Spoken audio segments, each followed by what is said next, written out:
नमस्कार दोस्तों, मैं निखिलेश जैन हिंदी चेस पे सीनियर चैनल पर आप सभी का हार्दिक अभिनंदन करता हूं। दोस्तों, चैंपियन चेस टूर के क्रिप्टो कप सेमीफाइनल में मैग्नस कार्लसन का सामना इस समय हो रहा है तिमूर रज्बो से। पहले दिन का जो खेल खेला गया उसके बाद दोनों के बीच स्कोर 2-2 रहा। एक समय कार्लसन 2-1 से आगे थे, लेकिन आखिरी गेम में दिन के चौथे रैपिड मुकाबले में रज्बो ने शानदार वापसी करते हुए मैग्नस कार्लसन को सिर्फ परेशान किया ओपनिंग में, बल्कि शानदार जीत के जरिए स्कोर को लेवल कर दिया।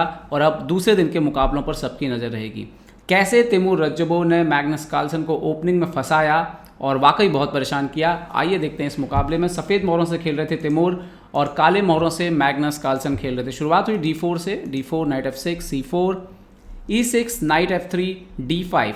मैग्नस कार्लसन को ड्रॉ चाहिए था ब्लैक से, क्योंकि उनके ऑलरेडी 2 पॉइंट बन गए थे। ऐसे में D5 जो मतलब इन्होंने यहाँ पर QGD खेला है, ये बहुत ही सेफ लाइन है ब्लैक की तरफ से, और ऐसा लगा भी कि बिल्कुल सही जा रहे हैं, चुनाव एकदम सही था। नाइट C3 यहाँ पर हालांकि मैग्नस कार्लसन ने बिशप B4 लाइन चुनी, रागोजिन में एंटर हुए। अगर वो चाहते तो बिशप E7 ज़्यादा सॉलिड जो माना जाता है वो खेल सकते थे, लेकिन उन्होंने बिशप B4 चुना। रज्बो ने खेला bishop G5, H6, bishop into F6, queen into F6, queen A4 check जो मेन लाइन है, नाइट C6, E3। अब होता यह है कि इसमें जो आपने अपना बिशप दे दिया है तो आपके पास बैड बिशप तो बचा नहीं, और तो वाइट कंफर्टेबल लगता है। कैसल, रुक C1 बट क्वीन G6, ये मेरे ख्याल से वो मेन चीज़ है जिसकी वजह से शायद मैग्नस कार्लसन ने वेरिएशन खेला, क्योंकि इसमें होता यह है कि G2 पे प्रेशर पड़ता है, बिशप आप निकाल नहीं सकते। तो जो सबसे ज़्यादा बार खेली गई लाइन है वो है यहाँ पर क्वीन C2, ताकि क्वीन को आप एक्सचेंज करिए, क्वीन C2, रुक C2, और फिर उस प्रेशर को रिलीज करिए, गेम कंटिन्यू करिए। लेकिन ब्लैक के हिसाब से अच्छा है, क्योंकि ब्लैक इसमें ड्रॉ के लिए आसानी से खेल सकता है। लेकिन यहाँ पर तिमूर के पास कुछ अलग था और उन्होंने उसका उपयोग किया यहाँ पर, और वो चाल थी क्वीन G6 पे H4। उन्होंने बोला कि मैं कैसल नहीं करता हूँ, अगर आप कैसल पे दबाव बना रहे हैं, मैं अपने मोहरों को दूसरे तरीके से आपके ऊपर आक्रमण करने में लगाता हूँ। और ये चाल जो है, मुझे लगता है मैग्नस कार्लसन बिल्कुल सरप्राइज हुए, क्योंकि ये खेली बहुत कम गई है। डाटाबेस में भी सिर्फ 2-3 गेम मिलेंगे, वो भी काफ़ी पुराने। तो ऐसे में H4 के खिलाफ ऐसा साफ दिखा कि मैग्नस कार्लसन तैयार नहीं थे। मैग्नस कार्लसन ने रुक D8 खेला, जो कि इसके पहले कभी खेला ही नहीं गया, तो यहाँ से गेम बिल्कुल नया हो गया। अब यहाँ पर रज्बो अपने पॉन को एक घर और बढ़ते हैं H5 पे। अगर एक चाल पहले कार्लसन H5 कर देते तो भी नाइट G5 का स्क्वायर आपको देना पड़ता, G5 का स्क्वायर, और रुक वैसे भी H3 करके बाहर आ जाता। तो रुक D8 उन्होंने खेला, H5। इसके बाद मैग्नस कार्लसन खेलते हैं क्वीन F6। अब देखिए, इसके बाद जैसे ही रुक H4 रज्बो आते हैं तो बहुत कुछ हो रहा है बोर्ड के ऊपर। एक तो D5 पे प्रेशर है, दूसरा रुक F4 आ रहा है, या तो फिर आप क्वीन E7 हटाइए। समस्या यह है कि अगर आप यहाँ पे, आपके मोहर अभी रुक भी नहीं निकला है, बिशप भी नहीं निकला है, अगर आप बिशप D7 खेलने की कोशिश करें तो D5 पे प्रॉब्लम है। आप बिशप D6 से F4 का स्क्वायर कंट्रोल कोशिश करें तो भी D5 पे प्रॉब्लम है। तो सबसे पहले तो ब्लैक को D5 का प्रॉब्लम सॉल्व करना होगा। तो उसके लिए अगर आप चाहें तो एक बार नाइट को मार दें बिशप C3 और फिर क्वीन E7 पीछे चले जाएं, लेकिन ये पोजीशन भी वाइट को ही सपोर्ट कर रही है, क्योंकि उसका डेवलपमेंट ज़्यादा अच्छा है। तो यहाँ पर बहुत सोचने के बाद मैग्नस कार्लसन, जो कि उनकी आदत है, मतलब स्वभाव जिसको आप कहते हैं ना, वो दब के नहीं खेल सकते, E5 किया। उन्होंने पोजीशन को ओपन करने की कोशिश की, लेकिन इसके बाद साफ दिखा कि तैयारी के मामले में ओपनिंग में तिमूर रज्बो की तैयारी वाकई तगड़ी थी। और यहाँ पर मैग्नस कार्लसन हर चाल के बाद फंसते चले गए, जैसे कि C इंटू D5, रुक into D5, D into E5। अभी क्वीन पर अटैक है, तो सबसे पहले उन्होंने बिशप C3 मार के चेक दिया ताकि रुक को फ्री किया जा सके। रुक इंटू C3 और नाइट इंटू E5 यहाँ पर एक्सेप्ट किया। अभी यहाँ पर आप क्वीन को बचाने के लिए क्वीन E7 जाएंगे, लेकिन एक्चुअली में बिशप C4 के बाद आपका E5 का पॉन बचेगा नहीं, और वाइट का पोजीशन बहुत ज़्यादा आक्रामक हो रहा है, सारे मोहरे खेल रहे हैं।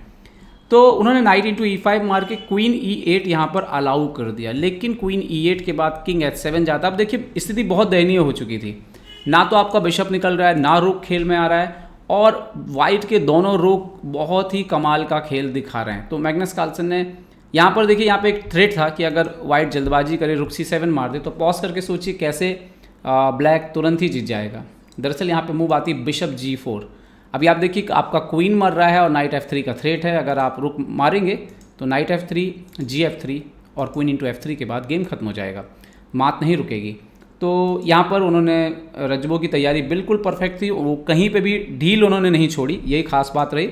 रुक F4 खेला तो आप बचाइए, तो क्वीन D6 बचाया। अभी भी थ्रेट है, नाइट F3 थ्रेट, और रुक से नीचे मेट करने की कोशिश रुक D1 और क्वीन E2 से, जैसे कि रुक F7 यहाँ पे मारें तो नाइट F3 G3 रुक D1, उसके बाद क्वीन D2 से मात हो जाएगी। तो यहाँ पर बिशप E2 खेल के उन्होंने सारी मात के थ्रेट खत्म कर दिए। अब कार्लसन एक बार फिर से फंसे हुए थे यहाँ पर, चाहते तो C6 करके खेल सकते थे, ये लाइन हो सकती थी। इस पर रुक D4 night F3 bishop F3, better जो है वो वाइट रहेगा, लेकिन फिर भी ये गेम बेहतर है। लेकिन कार्लसन ने खेला F5, जैसे उन्होंने F5 खेला यहाँ पर तैमूर रजबो लेकर के आए नाइट D4। अब F5 का पॉन ही नहीं बच रहा है। यहाँ पे भी एनालिसिस में पता लगा कि शायद क्वीन B6 थोड़ा ठीक मूव होता, क्योंकि night F5 bishop F5 queen A8 पे क्वीन इंटू B2 जो है वो ब्लैक के लिए फेवर करेगा, तो ब्लैक खैर ऐसा खेलेगा नहीं, लेकिन क्वीन B6 भी एक थ्रेट हो सकता था और यहाँ पर ब्लैक जो है वो कंटिन्यू अपना गेम कर सकता था इवन B3 करके। लेकिन मैच में क्या हुआ, मैच में इन्होंने खेला C6 मैग्नस कार्लसन ने, और नाइट इंटू F5, यहाँ पर क्वीन D8 गए एक्सचेंज करने के लिए। अगर मान लीजिए बिशप F5 मारेंगे तो क्वीन A8 फ्री में जाएगा, यहाँ पे कोई थ्रेट नहीं है। सो यहाँ पर नाइट F5 क्वीन D8 खेला, क्वीन D8 रुक D8। अब इसके बाद देखिए क्या हो चुका है कि वाइट जो है वो ना सिर्फ पॉन अप है, बल्कि एक्चुअली में अगर आप देखोगे तो यहाँ तो चलिए 2 वर्सेस 3 है और अभी भी आपके मोहरे नहीं निकले हैं। B7 पे प्रेशर है यहाँ पर, है ना, सॉरी यहाँ पे प्रेशर रहेगा थोड़ा सा C6 वगैरह पे। लेकिन अगर आप बात करेंगे बोर्ड के इस हिस्से की, तो यहाँ पर वाइट के पास 4 पॉन है और ब्लैक के पास 2 पॉन, और यही बात सबसे खास बन गई कि जब भी एंड गेम आएगा 2 कनेक्टेड पास पॉन जरूर निकलेंगे वाइट के। तो ये टेक्निकली जो है वो विनिंग पोजीशन था पॉन अप पे। नाइट D4 खेला यहाँ पर रजबो ने, बिशप D7 अपना आखिरी मोहरा जो नहीं निकला था उसको गेम में लेके आए, बट रुक E4 रुक E8, सो रुक C5 प्रेशर बनाते चले गए। नाइट F7 और धीरे धीरे जो मोहरे एक्सचेंज करने के लिए फोर्स करते चले गए। यहाँ पर किंग H8 रुक इंटू E8 रुक इंटू E8, देन B4 रुक नाइट D6 आए, तो बट बिशप G6। तो एक एक मोहरे को आप देखोगे कि कैसे रजबो जो है वो बेहतर स्क्वायर पर प्लेस करते चले गए और अपनी जो पोजीशनिंग है उसका बहुत अच्छा फ़ायदा लिया उन्होंने। रुक E7 खेला मैग्नस कार्लसन ने, तो A4 माइनॉरिटी पॉन अटैक के जरिए वो पहले जो ब्लैक की पॉसिबिलिटीज़ हो सकती हैं उसको कमज़ोर करना चाहते थे। किंग G8, सो किंग E2 नाइट E4 यहाँ पर खेला मैग्नस कार्लसन ने, सो रुक C2 वापस, नाइट F6, सो B5। तो वही हुआ, वो पहले वहाँ का प्रॉब्लम सॉल्व करना चाहते थे। CB5 A into B5 A6 BA6 BA6। तो इसके साथ ही जो टेंशन था वो कम हो गया, अब फोकस जो था वो टुवर्ड्स द किंग साइड होने लग गया। रुक B2 खेला यहाँ पर रजबो ने, सो बिशप E8 रुक B8, और ये तो बिल्कुल इसके बाद पोजीशन बिल्कुल फंस गई थी कि मतलब आपके पास ज़्यादा कुछ था नहीं और आने वाले समय में कुछ और एक्सचेंजेस आने वाले थे।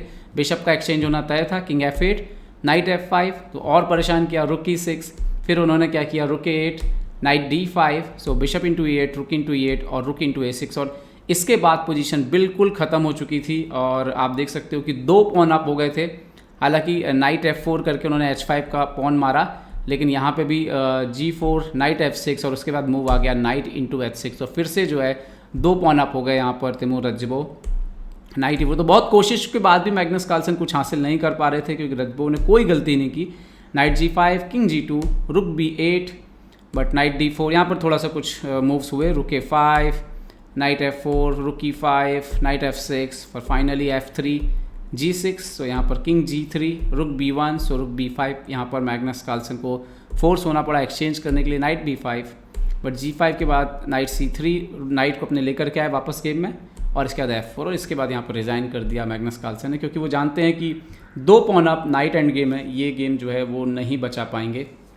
तो एक बेहतरीन जीत रही तैमूर रजबो की। खास बात रही कि उन्होंने जो कार्लसन ने उम्मीद की थी कि क्वीन C2 से एक एक्सचेंज वेरिएशन उनको देखने के लिए मिलेगा, यहाँ पर वो नहीं मिल करके उन्होंने H4 से पूरा गेम पलट दिया, और जिस तरह से रुक वगैरह गेम में आए और सेंटर पे प्ले हुआ, मैग्नस कार्लसन इसके लिए बिल्कुल तैयार नहीं थे। तो एक बेहतरीन जीत मैं बोलूँगा, क्योंकि विश्व चैंपियन को इस तरह से आउटप्लेट करके हराना आसान नहीं होता है। तो तैमूर रजबो ने बेहतरीन शानदार जीत दर्ज की अपने कैरियर में से। मैग्नस कार्लसन के खिलाफ मैं बोलूँगा कि one of the best win, भले रैपिड में आई और ऑनलाइन आई। उम्मीद करता हूँ ये वीडियो आपको पसंद आया होगा। पसंद आया हो तो लाइक शेयर और सब्सक्राइब करना ना भूलें। देखते रहिए चेसबेस इंडिया। चेसबेस इंडिया के लिए मैं निखिलेश जैन, जय हिंद। तो उम्मीद है आपको हमारे वीडियो पसंद आए होंगे। अपने सुझाव हमें जरूर दें, और याद रखें शतरंज की हर छोटी बड़ी खबर के लिए जुड़े रहें चेसबेस इंडिया चैनल से। जी हाँ, चाहे वो खिलाड़ियों के इंटरव्यू या फिर वो खेल का विश्लेषण, चेसबेस इंडिया हमेशा आपके लिए खबरें लाएगा सबसे तेज सबसे जल्दी। सब्सक्राइब करें हिंदी चेसबेस इंडिया चैनल को। अगर आप यूट्यूब पर देख रहे हैं तो सब्सक्राइब करें और साथ ही साथ बेल आइकॉन दबाना ना भूलें। दोस्तों, क्योंकि इसी से मिलेंगे आपको सारे नोटिफिकेशन। फेसबुक पर देख रहे हैं तो जरूर लाइक और शेयर करना ना भूलें।